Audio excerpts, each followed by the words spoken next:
Hi, my name's Carolina Falcon.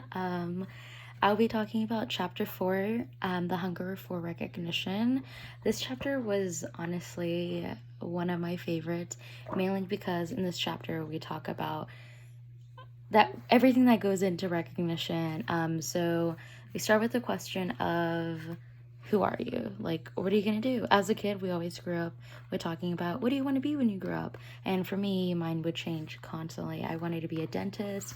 I wanted to be a figure skater. I wanted to be like a movie star. I wanted to be everything. I wanted to be somebody. And it's kind of crazy that we think this way and we wanting to be somebody. We want to be someone who has money. We want to be wealthy. We want to be like a mom. We want to, some people, that's their thing. And as I grew older, it like made me realize what all it goes into. So the next thing that we'll talk about is the recognition as is identity for food. So my thing is, Fuller mentions that recognition into the psyche is what nourishes the body and it's identified as food. So for me, without recognition, we kind of wouldn't know what to do. Without recognition, we'd probably not realize how much we need it.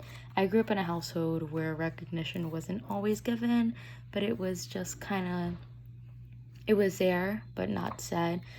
It'd be shown with rewards more as like treats or gifts as recognition, like you did a good job, I'm gonna let you have privileges to your phone or anything like that. So when we talk about that, Fuller explains how we need it and how important it is for us, and how as babies they need that recognition. They need to know that their mom's there so they can feel safe. That's why they continue to cry until someone picks them up. So then we go into recognition disorders. So in recognition disorders, this is where we get into the bullying, the culture of bullying, and how bullying becomes to blossom.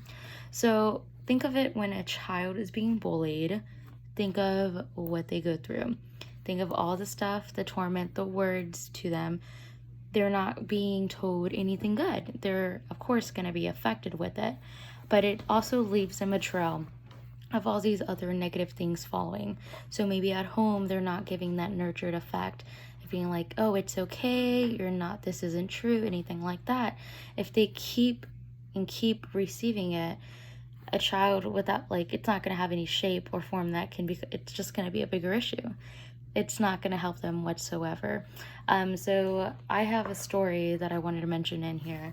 I grew up with a friend who didn't have that much recognition growing up and was always told, you're going to end up just like your cousins, you're not going to go to college, you're never going to be amount to anything. And that recognition that she never received had affected her. She started believing that, and she just became more acceptant of that negative stuff. And she wanted to become a doctor. She wanted to do many things with her life, but all the negativity that was told her, she did not want to. She just believed it all, became really upset, and just never shot her shot, basically. And it's really sad just because you never realize what people are going through. You never see, what if they had goals? What if they had dreams? Who made them feel less than, and they're valued? Which means, it's not always a good feeling having that bullying effect, or just not having recognition. And for me, I always like to use, walking in their shoes. Like, you never know what anybody's going through in situations like this. You never know anything like that. So it's always good to just give them recognition. Like, hey, you did a really good job. Especially at my job, we give recognition to each other. And I think it's really important to create an environment like that, just because you get just a little reminder of how good you are, that you're doing good, and people see it, and that's always important. The next thing we go into talking about is the up and down status ladder. So basically living the American dream. And I have my book right here, and there is a specific quote that I really like. And it goes, Nobody in America wants to be a nobody. As a nation, as a society, we're supposed to get somewhere. It's not, well, my grandfather was a carpenter, my father was a carpenter, and I'll be a carpenter. That's very European. Here, everybody is supposed to reach for the brass ring. God forbid you're fell, by Lowell Gaines. That really hit me just because, like, my parents are, I am a child of immigrant parents, and I, for one, knew that I wanted to be something. Like, I wanted to be something big, and I wanted to do something with my life.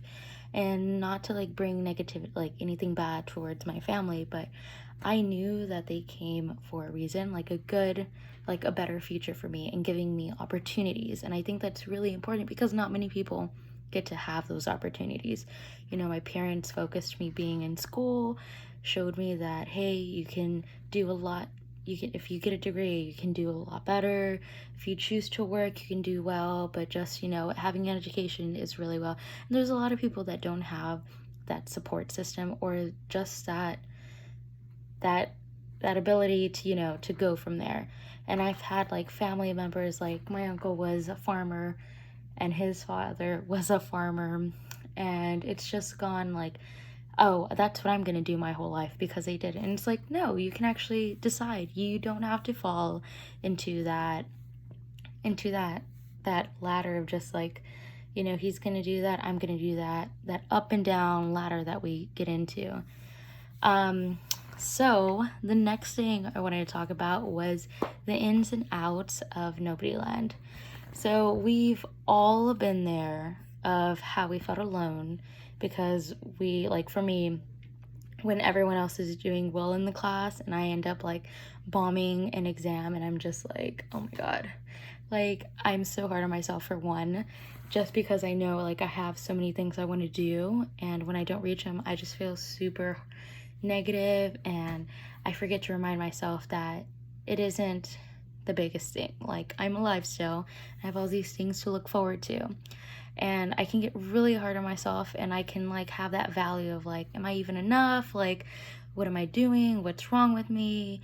Like, we've all been there. And if you haven't been there, well, you probably will be there. But yeah, I just had my fair share of all these moments, and in the chapter it just makes me realize like we've all had a place where we, you know, we didn't make it that far, but we were still there trying. And there's a lot of people like that, you know, you have your fair shots of like doing really well at work, and then you have your fair shots of it's like okay and nothing really special, and then some days you may have a bad day at work and you're not doing well, but you gotta remind yourself like you are doing it. You're still going, you're still killing it, still doing the bad, you know, the great stuff that you do. So in the next thing that we talk about in the chapter is the parade for the parade for the Invisibles, which I love the most, mainly because there is always going to be a time where people will not stand for it and they'll get together for, especially for the Black community and the civil rights movement. That wasn't right. Like, everything they went through, they knew it wasn't right. They got everyone together. They all believed in the same thing and making sure they were all treated well. And now we have better rights for them. May not be the best, but, you know, it's getting better. And the LGBT community, especially them, now having, you know, the right to get married, you know, all that stuff. There's a lot that goes into it, and the people who have been treated as nobodies and who have come together and found their voice have become visible. Like, they're not invisible anymore. I know that makes not that much sense, but they're not invisible anymore. And that's really important to me, just because you never realize how many people have had it and were, you know, called names, were treated unfairly, humiliated. They all come together to stand up and fight for the same thing.